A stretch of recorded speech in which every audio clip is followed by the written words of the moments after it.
Il a enterré sa femme et ses 2 enfants sous son église pour attirer plus de fidèles. Partie 2. Le lendemain, le changement fut immédiat. Une vieille femme paralysée a été portée dans son église. Salomon, tremblant, a pressé la bague contre son front et a ordonné « Lève-toi ». Sous les yeux ébahis des quelques présents, elle a marché. La nouvelle s'est répandue comme une traînée de poudre.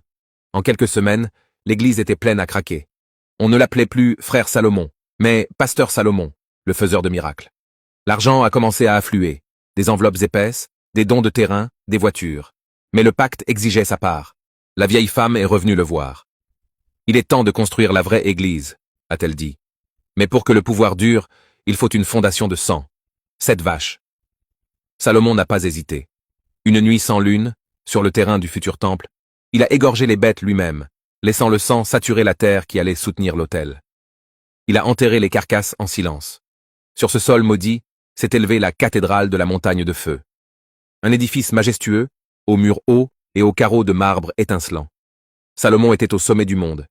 Il a épousé Gloria, une femme douce et aimante, et a eu 2 fils magnifiques, Félix et Flévor. Tout semblait parfait en surface. La famille pastorale était l'image du bonheur divin, ignorant totalement que les piliers de leur gloire reposaient sur des ossements et des pactes ténébreux. Les années passaient et l'empire de Salomon grandissait. L'église était devenue une véritable ville, une mer de têtes chantant ses louanges. Salomon n'entrait plus simplement.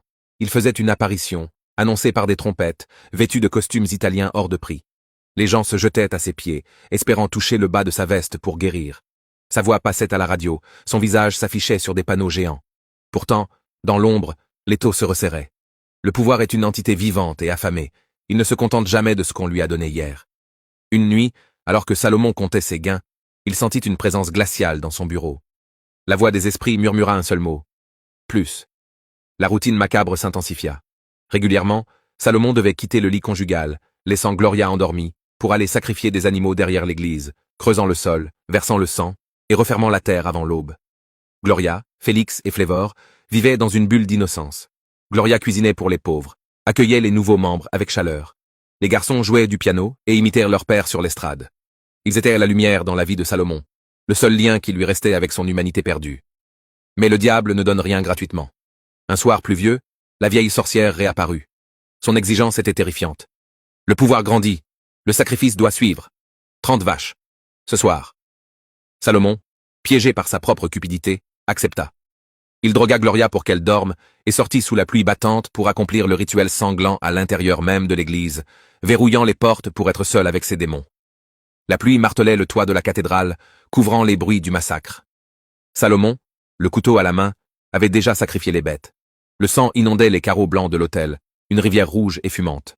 Il était en transe, murmurant des incantations, quand un grincement de porte brisa le rituel. Il se retourna brusquement, le cœur battant à tout rompre. Gloria était là. Les somnifères n'avaient pas suffi. Réveillée par une soif soudaine et intriguée par les bruits, elle était venue voir. Ses yeux s'écarquillèrent d'horreur devant la scène, son mari, couvert de sang, au milieu de carcasses animales dans la maison de Dieu.